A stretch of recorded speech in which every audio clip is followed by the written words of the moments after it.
সময়টা 2011 অক্টোবর। বাঙালি ড্রয়িং রুমে পৌঁছে গিয়েছিল ইষ্টি কুটুম ধারাবাহিক। এই নামটা আপনি নিশ্চয়ই শুনেছেন। প্রায় 3 বছর চলেছিল, পৌঁছে গিয়েছিল জনপ্রিয়তার শিখরে। সেই ধারাবাহিকের আদলে পরবর্তীকালে বহু ধারাবাহিক এসেছে, অনেকটা সেই গল্পের ছোঁয়াও রাখতে চেয়েছে, কিন্তু না, ইষ্টি কুটুমকে টেক্কা দিতে পারেনি। বাহার মুখের যে ভাষা নকল কেউই করতে পারেনি। গ্রাম্য এক মেয়ে আর শহরে এক যুবকের যে সরল প্রেম কাহিনী, সেই জীবন্ত গল্প পর্দায় আর দুটো দেখা যায়নি। কি এমন ছিল ইষ্টি কুটুমের মধ্যে? কেনই বা এই ধারাবাহিক এত সুপারহিট হয়েছিল? শুধুই কি অভিনয়ের জোর, নাকি রয়েছে অন্য কোনো সিক্রেট? সেই সময় রীতিমতো ট্রেন্ড হয়ে গিয়েছিল বাহা শাড়ি থেকে শুরু করে পলাশবনি গ্রামের উপভাষা। এখনো পর্যন্ত বাজারে রমরমিয়ে বিক্রি হয় বাহা শাড়ি। শুধু কি তাই, প্রচুর মিম জোকসে ভরে গিয়েছিল নেট মাধ্যম। সবকিছু মিলে ইষ্টি কুটুম ছুঁয়েছিল নতুন মাইল ফলক। একেবারেই নিখাদ পারিবারিক ড্রামা। গল্প লিখেছিলেন লীনা গাঙ্গুলি।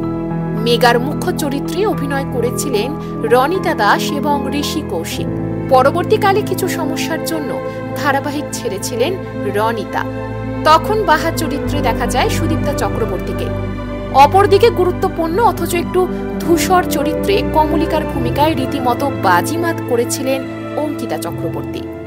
এছাড়াও ছিল টলি পাড়ার এক ঝাঁক চেনা মুখ। এই ধারাবাহিকের হাত ধরে রাতারাতি তারকা হয়েছিলেন রনিতা। তাছাড়া পর্দায় দর্শক বাহা আর অর্চির কেমিস্ট্রি দেখতে বেশ পছন্দ করতেন।